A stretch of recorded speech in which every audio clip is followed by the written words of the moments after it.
Get my little hidey hole back here behind the African scrolls. So today I wanted to do primarily two things, and we'll get out a little earlier than what's on the official schedule.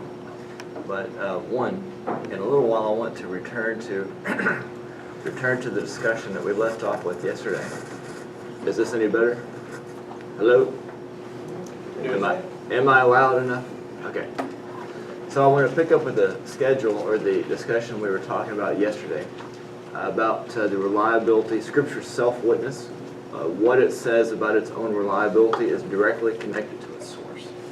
So we have to have confidence in the source of the Scripture before we even get down to concerns related to its transmission, its sufficiency, and other kinds of things. So understanding the source and how the mind of God was inscripturated to begin with, that's where we left off yesterday. But before we get to that, the schedule mentioned that today would be, we would have as a topic, things related to technology, technological advancement. What is sort of the current state of affairs with relationship to manuscript preservation, scroll type things. Maybe to illustrate it real well, 2 years ago, this month, no, it was the first week of December, so we're getting real close. 2 years ago, the first week of December, we did an exhibit in Charleston, South Carolina. This was the most unusual exhibit that we've done. I may have mentioned it already, but it was coordinated with the launch of a ballet company. Did I talk to you about this any? Yeah. Okay. So it was coordinated with the launch of a ballet company, and we were launching this at the Gaylord Performing Arts Theater in South Carolina, in Charleston. And so we went in days in advance, and we set up this really elaborate exhibit. And one of the things that we wanted to do was to highlight art that is incorporated into manuscript production. So manuscript study from like the medieval era, pre-printing press, falls into four major categories. One of those is diplomatics, and diplomatics deals with the science of the study of the production of correspondence and written material. So if we were in the medieval era, we have no access to any modern amenities, no electricity, no big roller pens, no fountain pens where you buy the preloaded cartridge at the store and you load it up, you know it's real clean.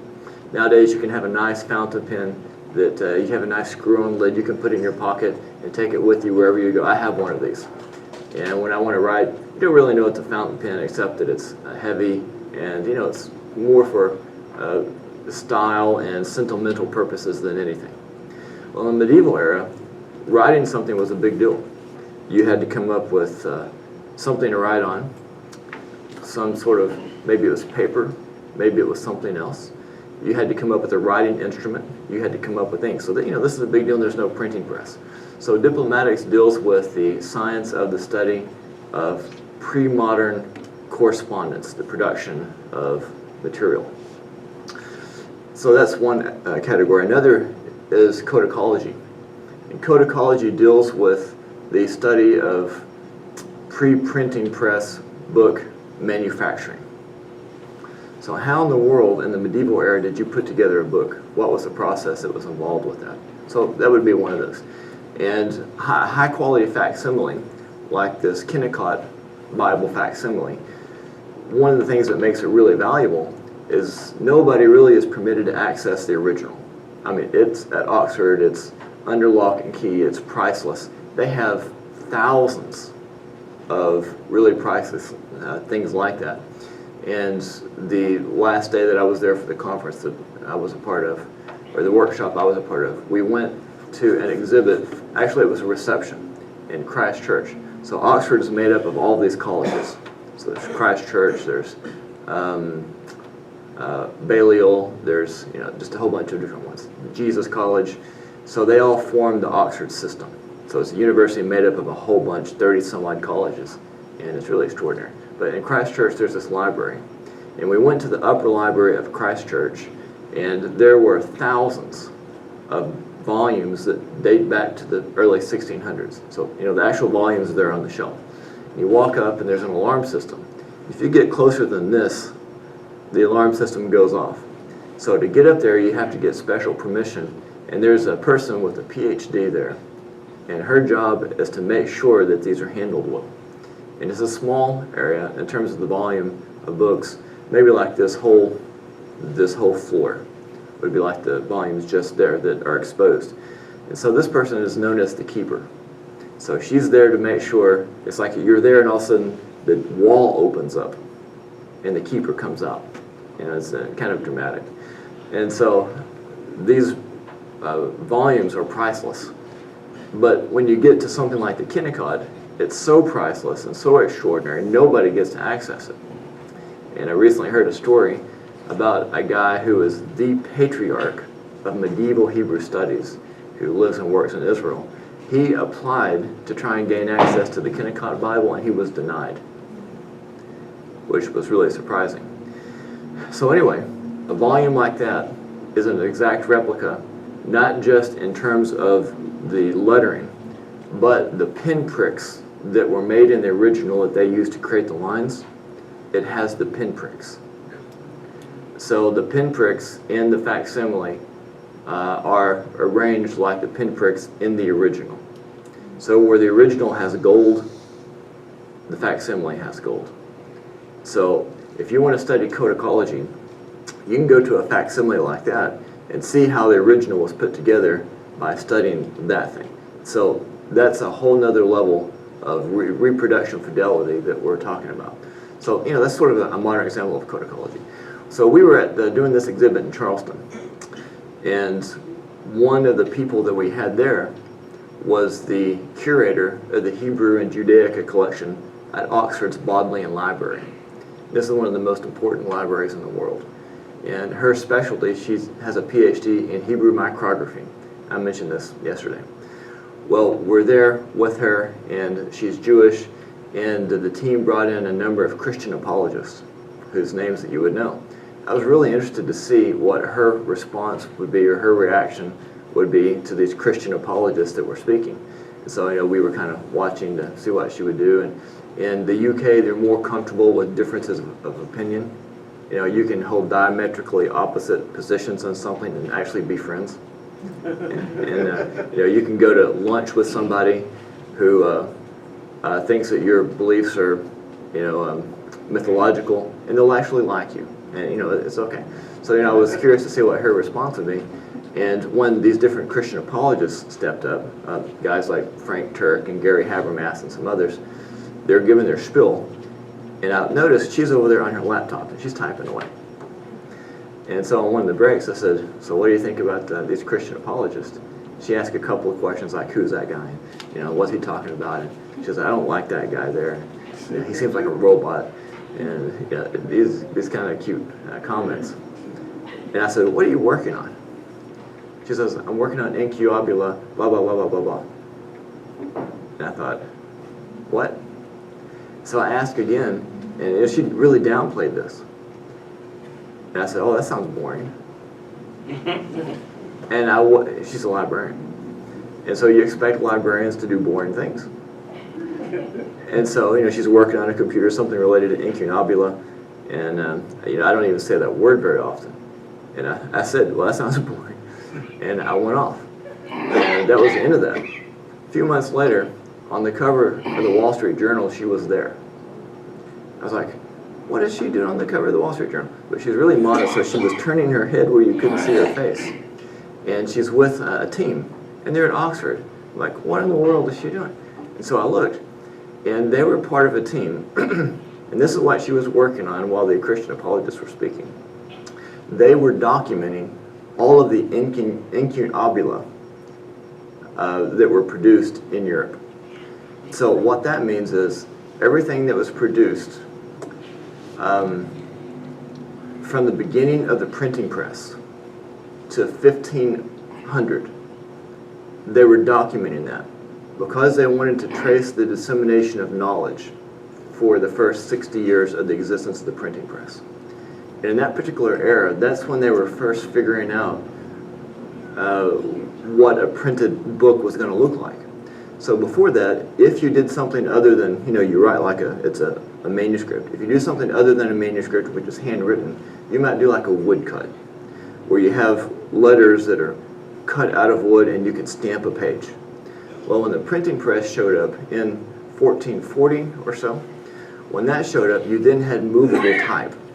And so what movable type meant is that you could take a plate and you had these letters, and you could line up the little letters and you could form words. So you didn't have to create a new woodcut every time you wanted to print something. So you could put in all the little letters and you could print something off of these. And you could switch them up. And this is a technology that really almost doesn't exist now, because we have laser printers and we have computers, and I can sit on my computer at home or my iPad or my telephone. I can sit there on my smartphone, and when I'm done, I hit a button, and in the other room in our house, out pops a document, and it's got my material on there. And that's how I tend to think of printing. But when we were in Ethiopia, back in January or February, we went to a printing shop, the Tesfa Gabra Selassie Printing House. And they're the official printing house of the Ethiopian Orthodox Church. And we walked in, and they still use movable type. And the guy that I was there with is a third-generation printer. And so he grew up looking at this kind of stuff. But nowadays, they do printing on these really sophisticated laser printers that cut everything, they're completely digitized in Europe. And so I walked in there with him, and when he was a little boy, about 5 years old, if you're a mechanic, you might give your son a tool set. If you're an electrician, you might give your son one of those little electronic kits where he can make a radio or something. When this guy was 5, his dad gave him some printing equipment so he could arrange the little letters and all that. So he was a third-generation printer. We walked into this printing shop, and he looked around, and he's about 68, I think, and he just lost it, because this was stuff from his childhood. And we're looking around, he's explaining how it all works and going into great deal, and I made 4 videos or so of him explaining this. And if you go to our YouTube channel, you can see videos of Michael Falter explaining what all this stuff is. But we kind of get alone, and he says, all this stuff is obsolete. All of this can be replaced with a printer you can put on your desk. And he was trying not to say it too loud, because there were 20 people in there making their living by printing in this obsolete kind of a fashion. But I guess they don't have a need for a modern day printer, or this is the way that they do it. I don't know. I don't know all the details. But printing has come a long way. But incunabula, that's the plural form, that is when they first started printing volumes on a printing press with a movable type. And once they had movable type, and you put in all the letters, and you do it backwards, so the printer puts these letters in backwards because he flips it over and it stamps the page. So he has to be able to read and edit backwards. And it's a real skill. So that first 50 to 60 years of material done with the printing press is something of interest to scholars, because they want to know how knowledge disseminated. And it's estimated that in Germany alone, there's about 120,000 of these. So imagine, from the invention of the printing press over the next 50 years, there was such an uptick that hundreds of thousands of volumes were being printed where nothing was being printed in a mass-produced way before that day. So the printing press is one of the top 2 greatest inventions of the past 2,000 years because of what it accomplished. And Gutenberg, the guy that did it, was interested in printing the Bible. This was a strong motivator for him. He was a goldsmith before he created the printing press, so he was familiar with how to mold and shape metal. So this allowed him to have the skill and the technology to figure out how to create plates and the different parts of the movable type system.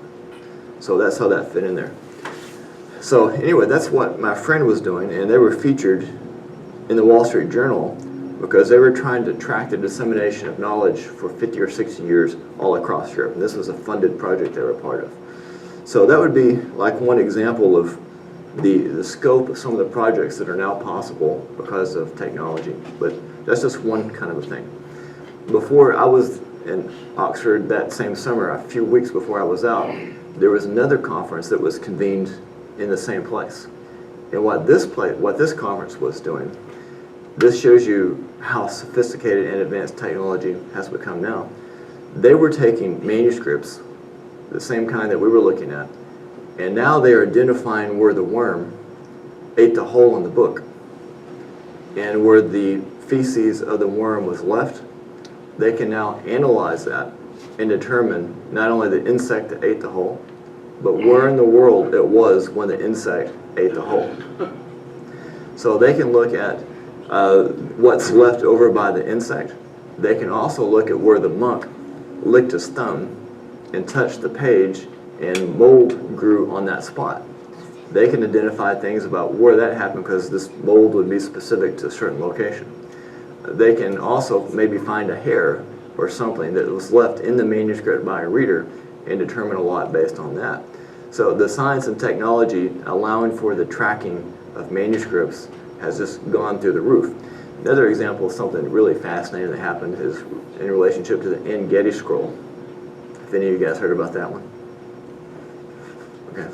So if you look at this stuff changes almost weekly, sometimes monthly. But if you Google 5 oldest Torah scrolls, that list is changing. And sometimes somebody will tell me something like, there's a Torah scroll in a collection over here that we've already documented that's older than any other known Torah scroll. We're just trying to come up with the funding to publish it or something. And I got a call like that some time ago. A guy from another country, he sent me a message and said, there's something I want to talk to you about. I said, okay.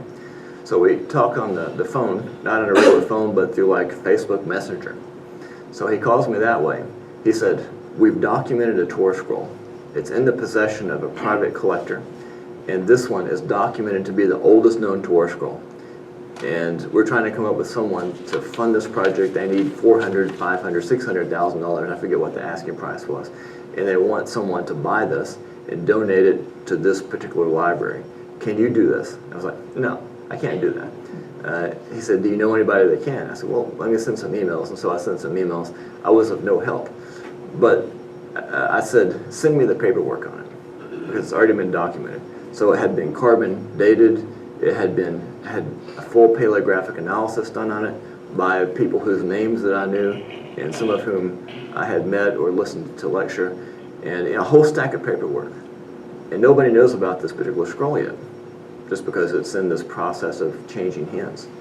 And some time ago, another guy said, I know where there's a collection, and in that collection, there's a scroll that's the oldest known scroll in the world, so nobody knows about it except for me. We're trying to find someone to fund this. So, you get these reports, and all that to say, it's in flux. When you hear stuff about the oldest known scroll, or where this one's coming from, or this new technology, it's changing all the time. So in 2016, an example of that was related to the En-Gedi scroll.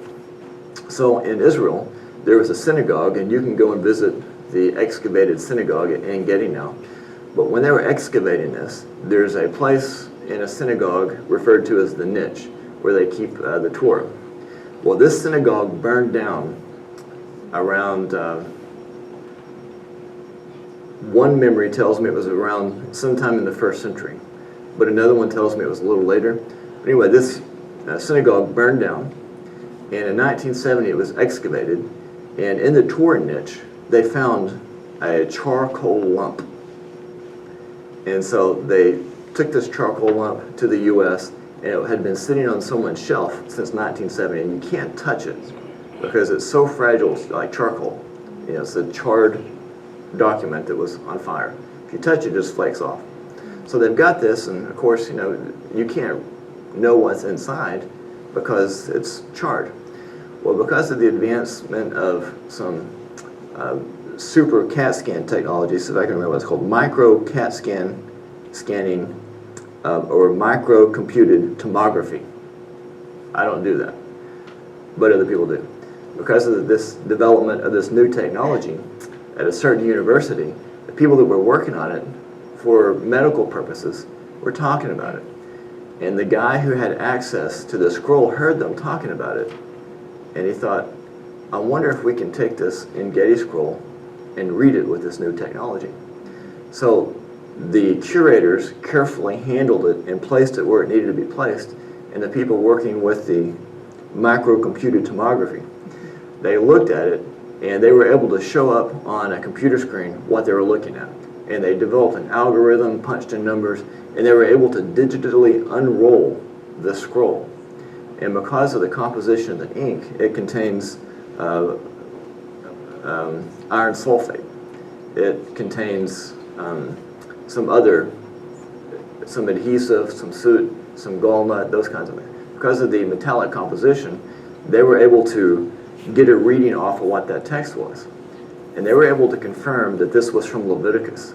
So they read essentially a 2,000-year-old piece of charcoal that had the text of Leviticus written on it. So that is one of the oldest known scrolls now. But these are the kinds of technologies that are available. So there's that. There's also multispectral imaging. So you can take a parchment that is so severely damaged it can't be read. And with multispectral imaging, you can shoot light from different spectrum onto this parchment.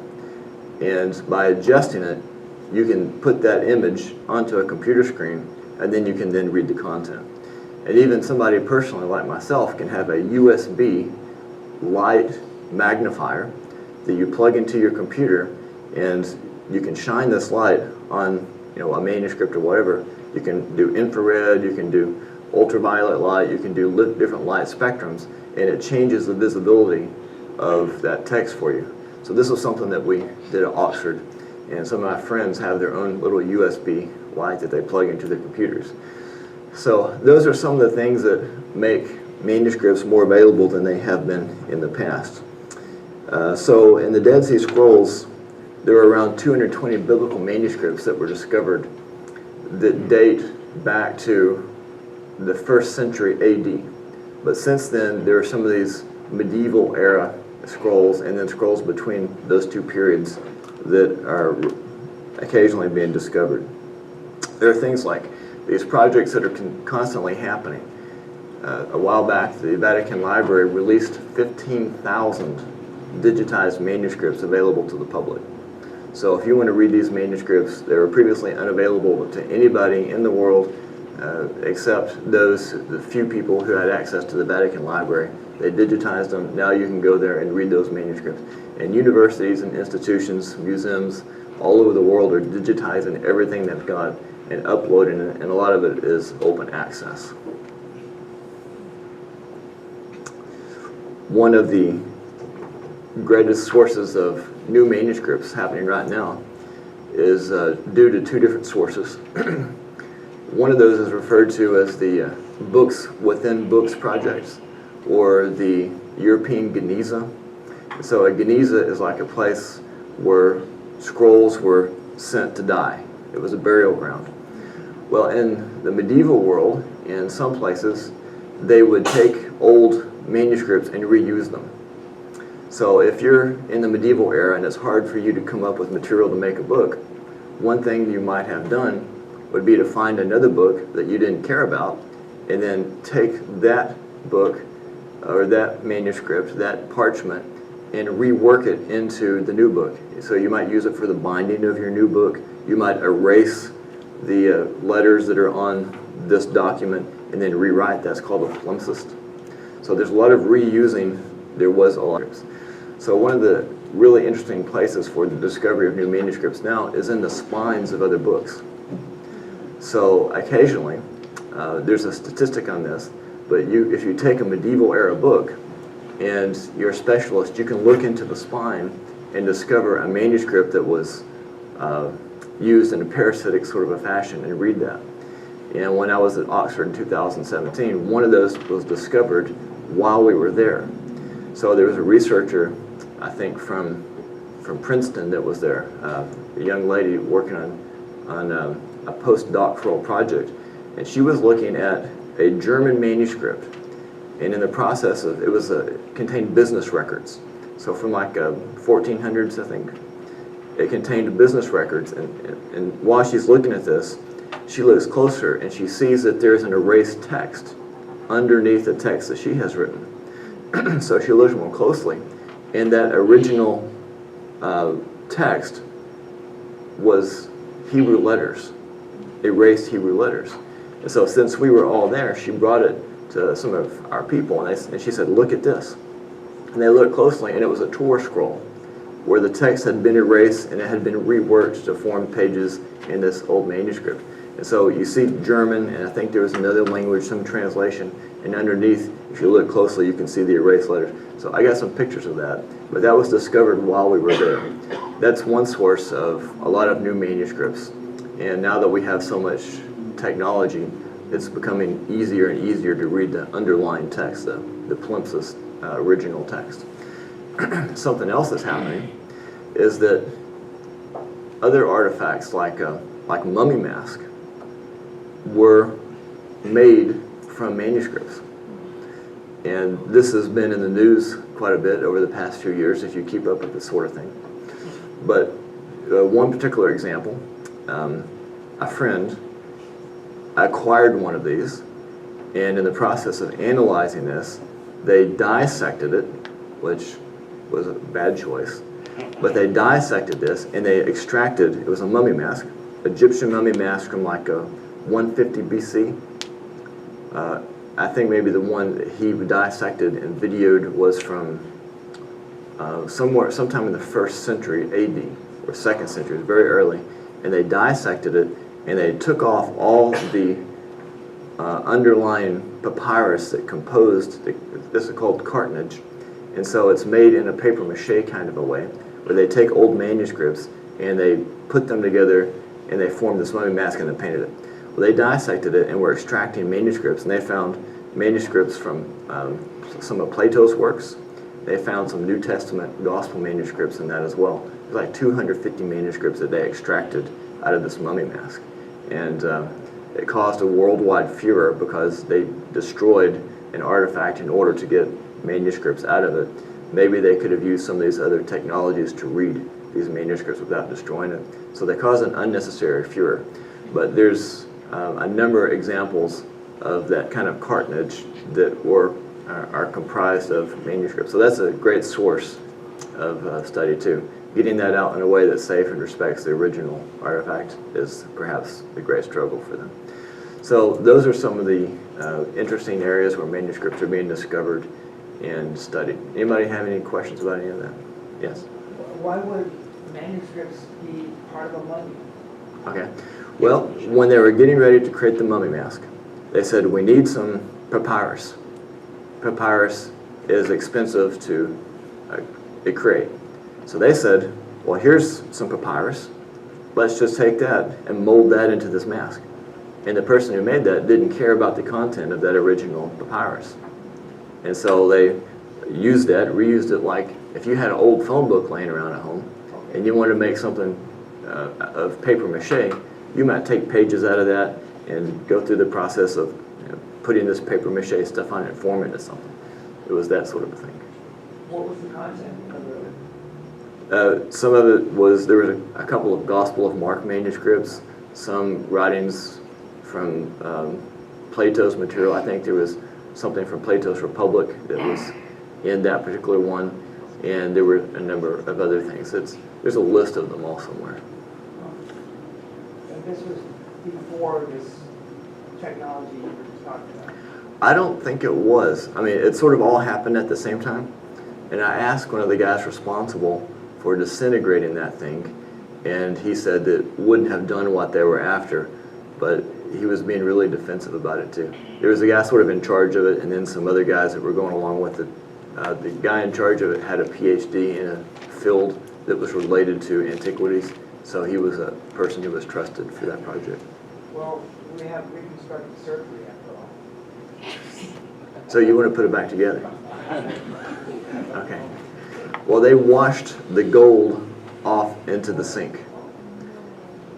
So if you can get that gold back and reform that mummy mask, that might be interesting.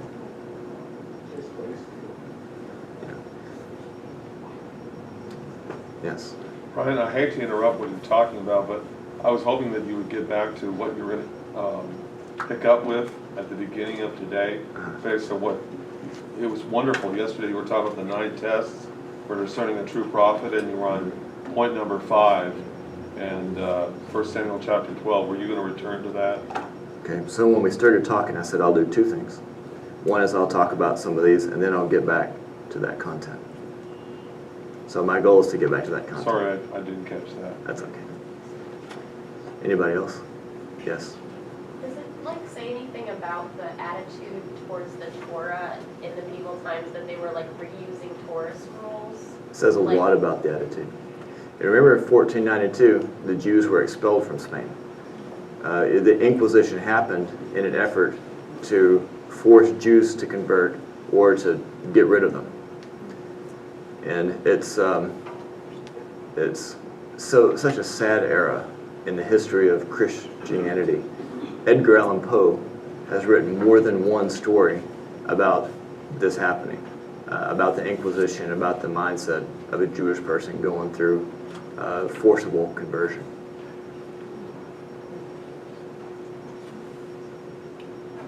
What works did Edgar Allan Poe write about that? The Pit of the Pendulum. Well, the one that he wrote about forced conversion, I forget what the name of it was, but it was about a Jewish man who was being tortured by some Catholic priests in an effort by these Catholic priests to convert the guy to Christianity. And he's giving you insight into the mind of this guy as he's trying to think about what's going to happen to him next. And he's given an opportunity to escape his torturers, not knowing that they have intentionally left the door open to watch his behavior. So it's gruesome. Also, if I may, if they were using Mark, so would that be evidence that that might have been a flawed copy of Mark, or they just had so many excellent copies of Mark? Probably neither one of those. But paper, or papyrus rather, was in such short supply. If you were in a person in a position of authority, you might say, oh, here's something. I don't even care about the content. I just have to produce this mummy mask. And so for the Christian, it's a desecration. But for the guy who has no regard for Christianity, he doesn't care what's on it. Yes. Is Gospel of Mark, you said first century or like 100s? It's very early. And it's controversial because the people in possession of it held on to that information for a long time. I think finally it came out that it was early 2nd century. Has there been research done just based upon approximate dating, if it was that widespread that they're starting to use it in that way as far as establishing the early date of Mark? Oh yeah, all that stuff's at play. Yeah. Was that the manuscript of Mark that they thought was like, could have been 60 or 70? I think that was the The one. real early one? Yeah, it's related to that anyway, and See- some of the same people are involved. All right. So it is about 15 till 10. So we will transition now, unless anybody has any more questions about any of that.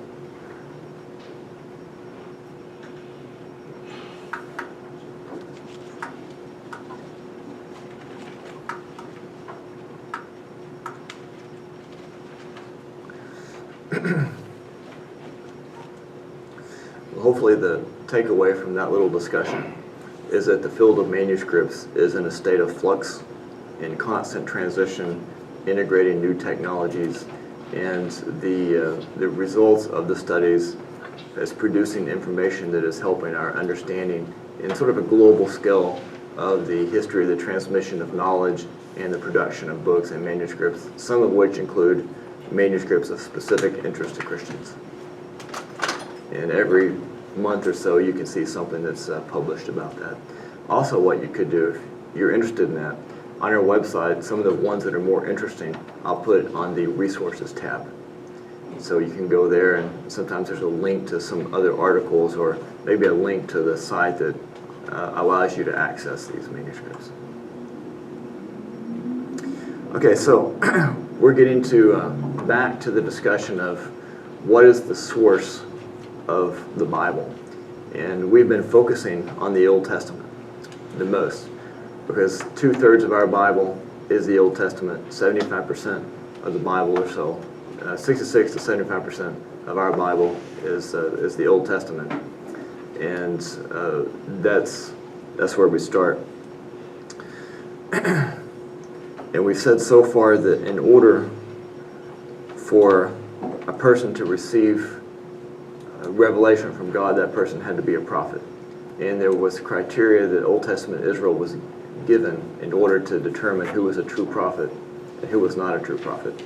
So we said first, there was the requirement of a true prophet of God that he could only speak in the name of Yahweh. This means syncretism was out.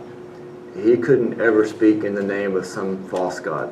So when we read the story about Balaam, Balak, and the talking donkey, the prophet involved there, Balaam, was not a prophet of Yahweh. He, in this particular case, gave prophecies that were specific to Israel, and the Lord used him even though he was not an authentic, genuine prophet. So this would be the case of the donkey itself was not a prophet, but in this one particular instance, it actually gave some information to its rider. So a true prophet could only speak in the name of Yahweh, number one. Number two, he could only speak by revelation or inspiration. He couldn't give any information by the sources, the pagan sources that the people of the surrounding nations utilized. So no spiritism, no divination, no sorcery, no astrology, none of that kind of business. Back a number of years ago, Jen and I had lunch, or not tea time, but like coffee time, with a family from the Middle East. And one of the customs that they had was after they get done with coffee, and it's Turkish style coffee, so it's really thick and it's in a powder form at the bottom of your cup. After they got done, the hostess would take the cup and turn it over in the saucer, and then the powder from that coffee would run down the sides of the cup and into the plate. And then she would take the little cup, and then she would attempt to read or divine a message from the spirit world written on the inside of her cup. And so she would pick it up and look in there and look at in her mind, maybe pictures that were created by the running of the grounds down the side of her cup. And so she would give you some message, she thought, from the spirit world or something. That kind of stuff is off limits. The true prophet of God could not engage in any of that kind of monkey business. No superstition. Number three, a true prophet of God could be identified by the testimony of his own moral character. And that one is, I think, my favorite one. And we left off with, the fourth was he was conscious of a definite call experience. So this would be an example like little Samuel, when the Lord's calling to him. He's actually hearing an audible voice, and he thinks it's Eli. So he gets up in the middle of the night, and he runs to Eli, and he's saying, "You called?" And Eli figures out this is the Lord calling him. And he's hearing, "Shmuel, Shmuel." And Eli says, "This is the Lord. When he calls you, say, 'Speak, Lord, your servant's listening.'" And so the next time it happens, "Shmuel, Shmuel," that's how Samuel responds. And then the Lord gives him a prophecy that includes Eli himself. And the next day, Eli wants to know the data that the Lord had revealed to him, because Eli was not a prophet, but Samuel was, and neither one of them chose this. This is the way it worked. So he was conscious of a definite call experience. In Exodus 4, we learn about Moses. In Amos 7, we learn about Amos's call. In Jeremiah 1, we learn about Jeremiah's call. And there are other passages, of course. Number 5, we said his commission was often authenticated with signs or miracles. And we gave Moses as an example. He put his hand into his bosom, and he pulled it out, and it's leprous, white as snow. He could throw his staff down, it turned into a snake, and every person in their right mind would run from that one. He could pour out water, and it would turn to blood. These were signs the Lord specifically gave him so that he could perform these for Israel and demonstrate that he was an authenticated prophet. And then, of course, over the course of the plagues, every time one of those plagues happened, that authenticated him even more. And so the people held Moses in high regard. But even with that, they were still grumbling and complaining. They grumbled against Moses, they complained against Moses, and they turned from the worship of the Lord to the golden calf in Exodus 32. They engaged in some syncretism there, because after this golden calf was made, it was named Yahweh. And the report was, "This is the God that led you out of Egypt." So they engaged in some serious syncretism. And when Moses came down and saw that, he destroyed that awful golden calf. So that was 5 of 9. Number 6. You were gonna tell us about 1 Samuel chapter 12, verse 16 and on. Okay, That's where you stopped yesterday. that's what I was going to tell you. Okay, That was part of the signs and wonders, and Okay. that's a great verse to go to. okay. So let's do that. It's not going to hurt us any.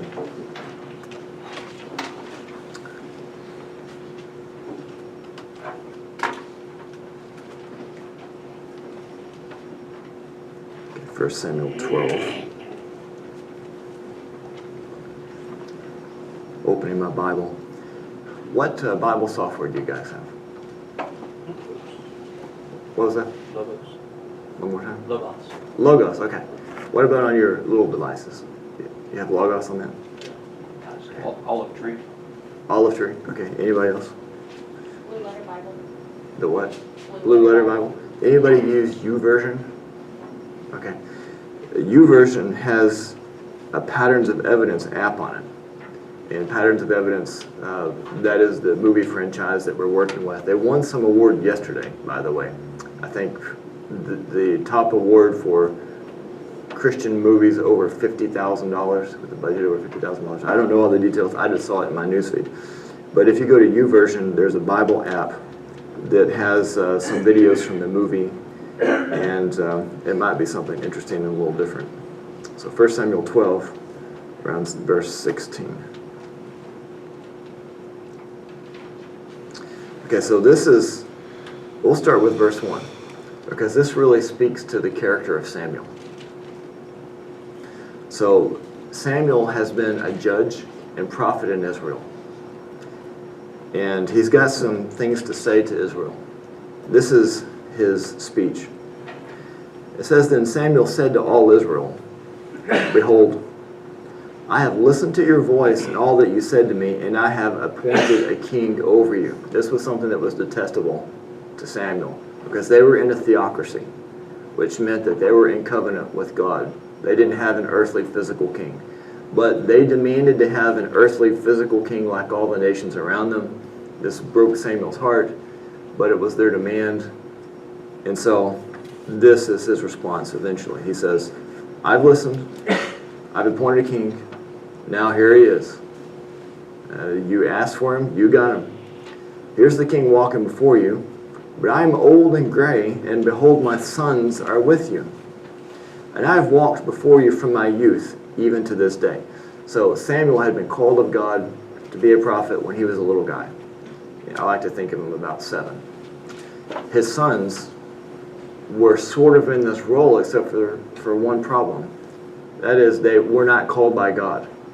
They were not prophets, and so even though they were the sons of prophets, they were not the men of integrity that Samuel was, and so they didn't have the respect of Israel. So Israel wants a king, not the sons of Samuel. So he says, "I've walked before you from my youth even to this day. Here I am. Bear witness against me before the Lord and his anointed. Whose ox have I taken?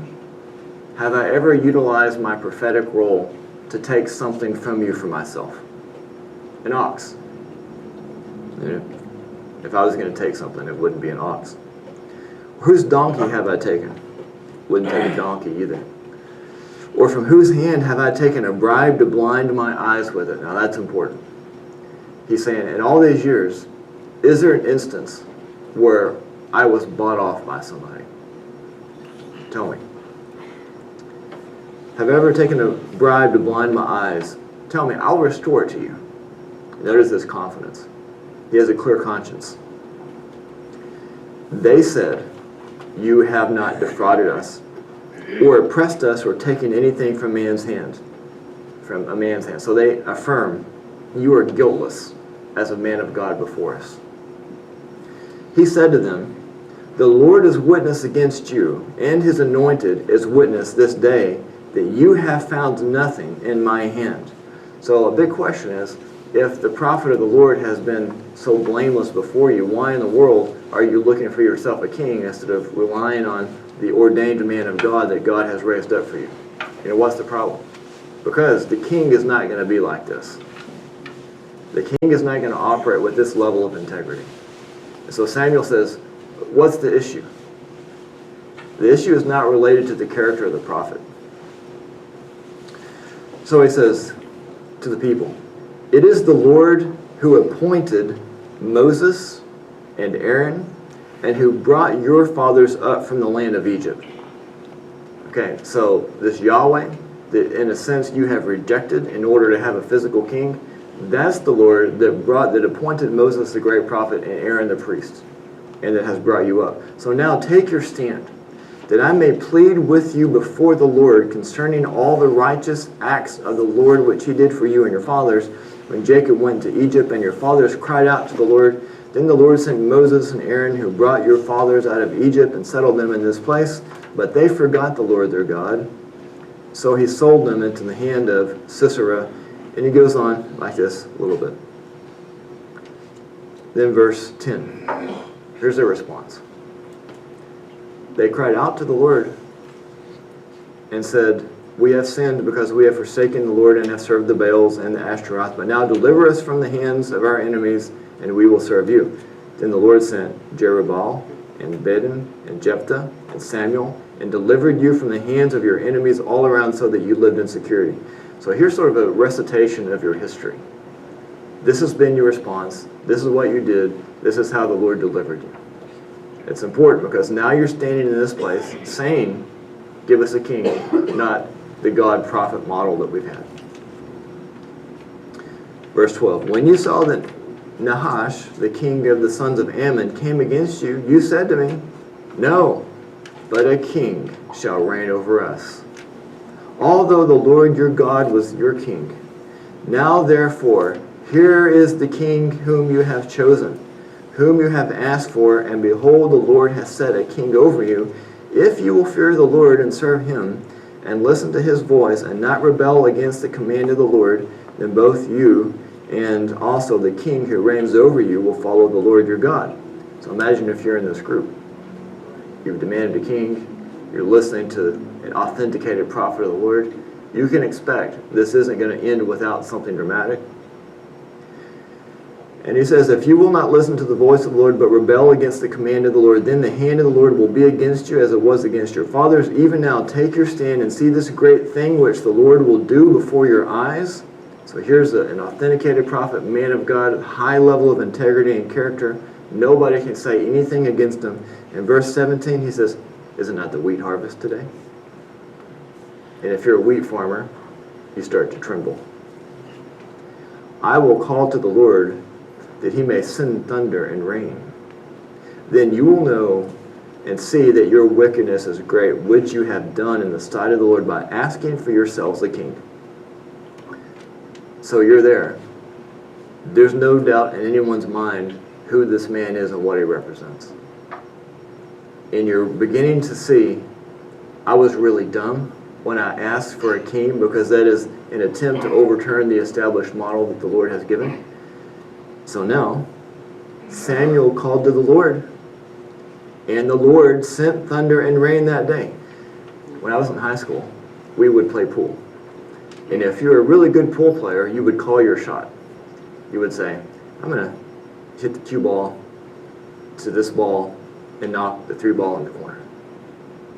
And everybody's watching to see if you can pull it off. And if you're real good, you do something kind of crazy.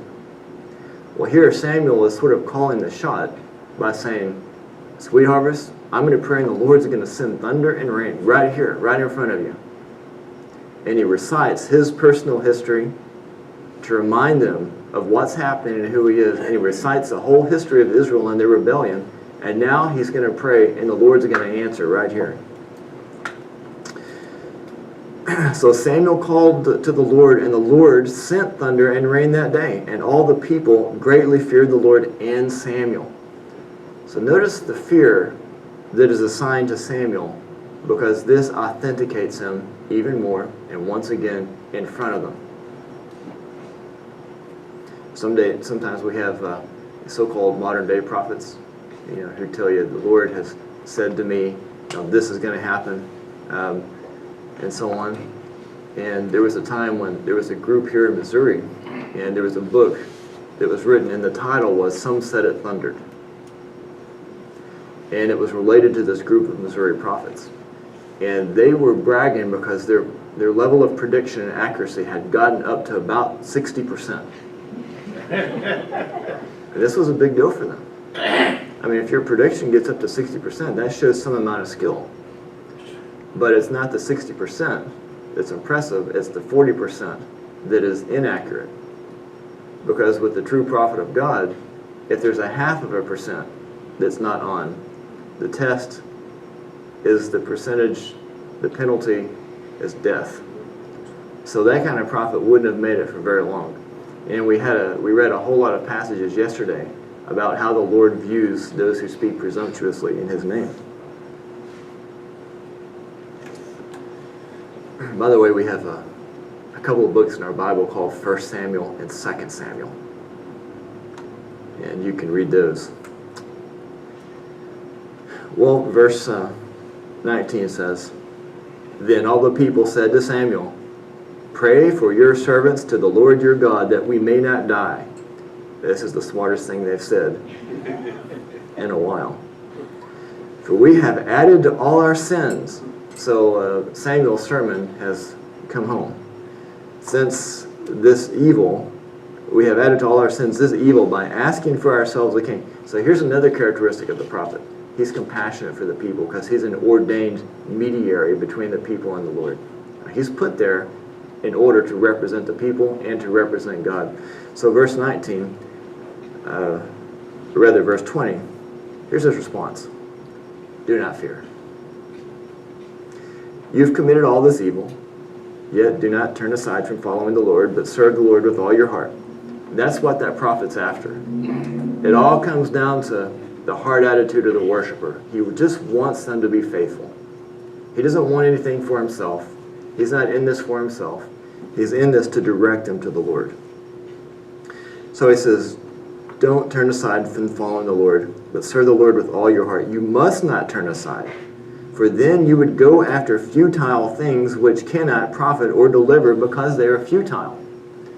It doesn't sound too different than what John said when he warned about the lust of the flesh, the lust of the eyes, and the boastful pride of life.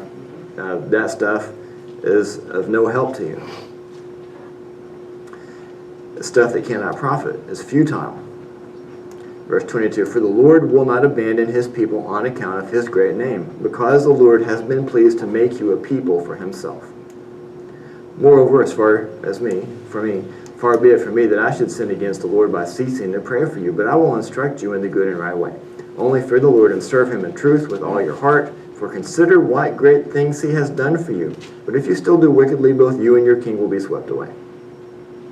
Okay, so that illustrates in brilliant form how the commission and the call of the prophet was authenticated with signs and miracles. Why stop there? How about another one? Elijah was authenticated like this. Remember Mount Carmel? Elisha, Micaiah, Ezekiel. Let's look in 1 Kings 22.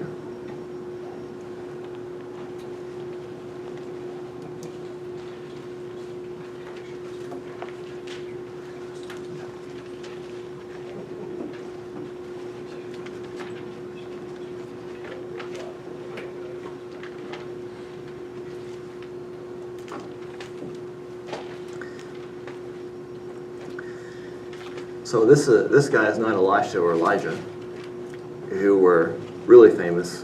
This is a lesser prophet, but he's a prophet of God nonetheless. And his name is Micaiah.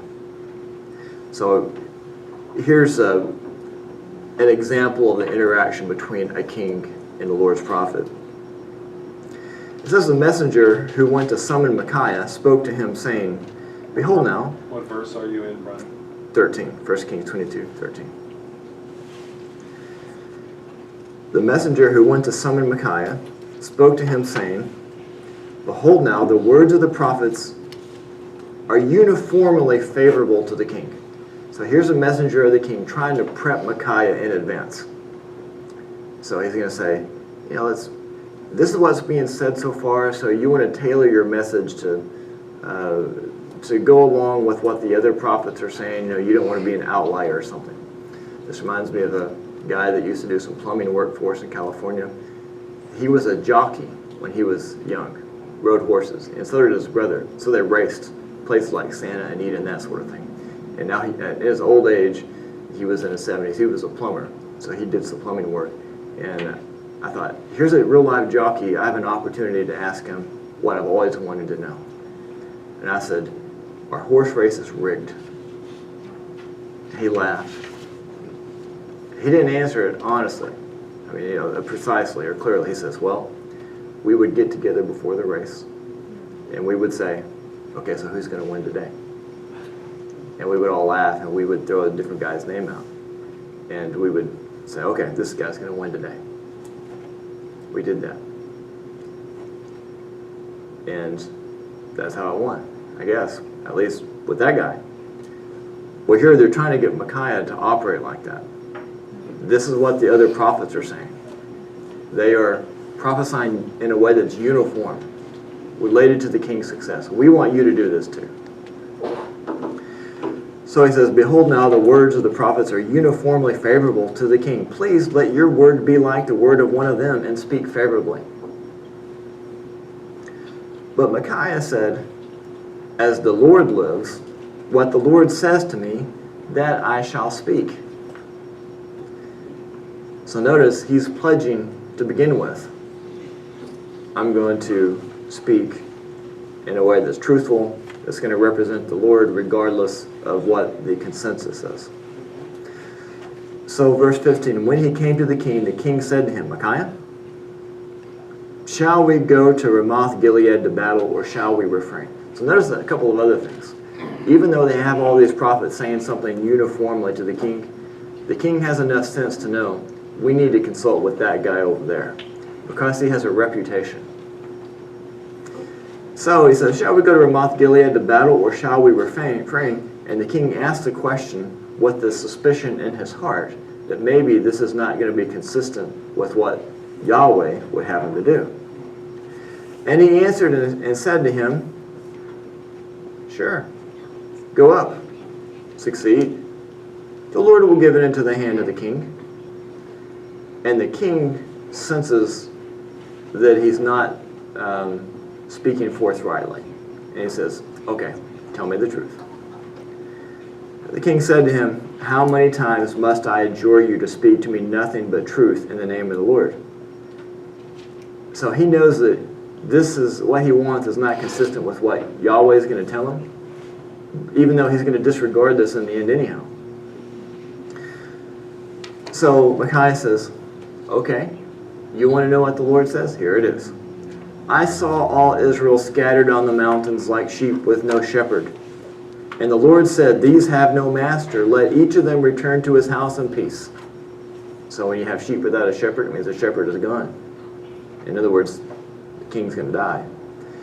Then the king of Israel said to Jehoshaphat, did I not tell you that he would not prophesy good concerning me, but only evil? It's like, see, this whole thing, I told you the whole time that this is what was going to happen.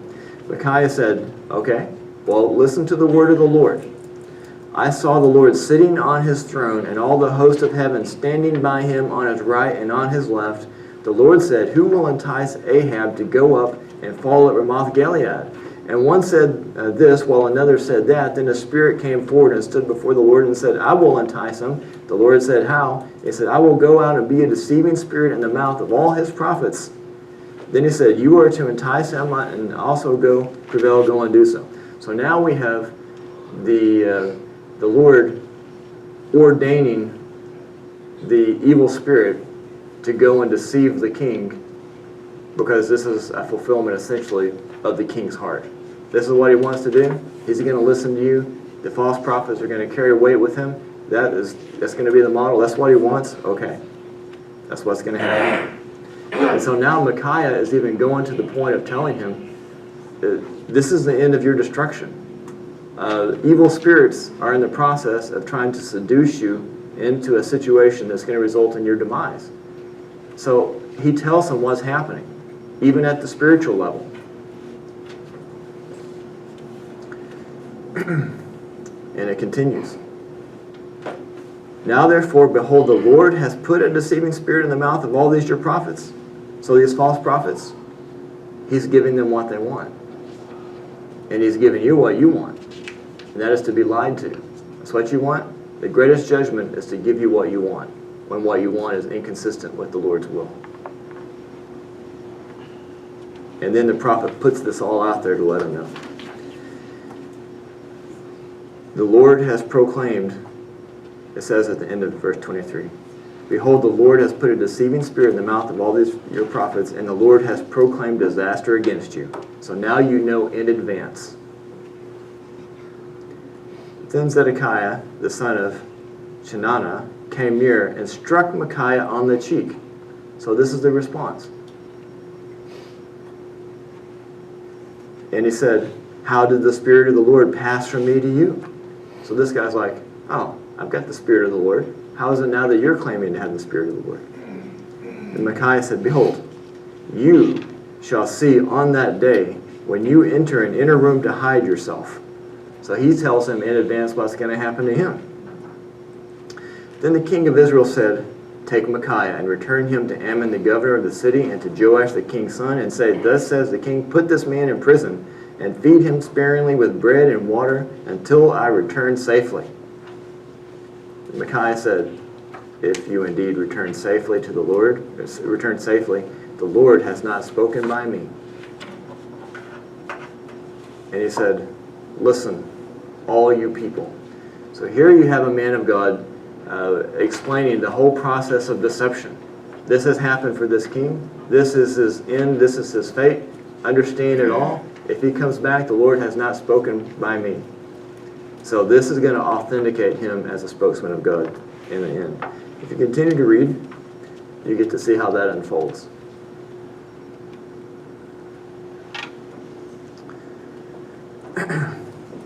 So another example of how the commission was authenticated with signs. One last passage. Brian, what verse, by the way, does that story of Micaiah and Ahab end? How far do we need to read? That's probably good enough for our purposes now. So that's, I'm not sure at what point I stopped. I think I 15 stopped. through 28. Okay, I stopped around 28. You can read the rest on your own later if you like, beginning with verse 29. Let's look in Deuteronomy chapter 13.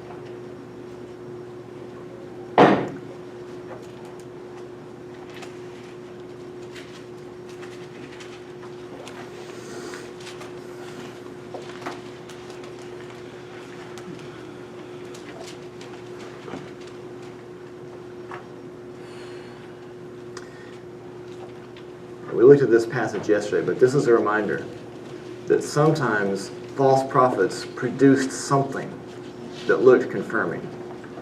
And so you couldn't just look at the miracle or the pseudo-miracle on its own. That alone is not sufficient to identify the false from the true. You've got to take that as one of a series of tests. So here again, from Moses. So the great lawgiver himself says this to his people, because they had to have some way of understanding how to discern and distinguish between the true and the false. And he says, if a prophet or a dreamer of dream arises among you and gives you a sign or a wonder, and the sign or the wonder comes true, concerning which he spoke to you, saying, let us go after other gods. Okay, so the point is, you examine the content of his message. You don't just stand alone on what looks like a real miracle, or a real sign, or a real wonder. You've got to go beyond that. But he says to you, let us go after other gods. You shall not listen to the words of that prophet or that dreamer, for it is a test. So it's up to us to know the word of God well enough to be able to distinguish between the true and the false. And then down in verse 5, he says, that prophet or dreamer of dreams shall be put to death, because he has counseled rebellion against the Lord. And the last line is, you shall purge the evil from among you. Okay, so I think that is all of the discussion related to the Commission of the Prophet, Signs, and Miracles. Anybody have a comment or question about that specifically?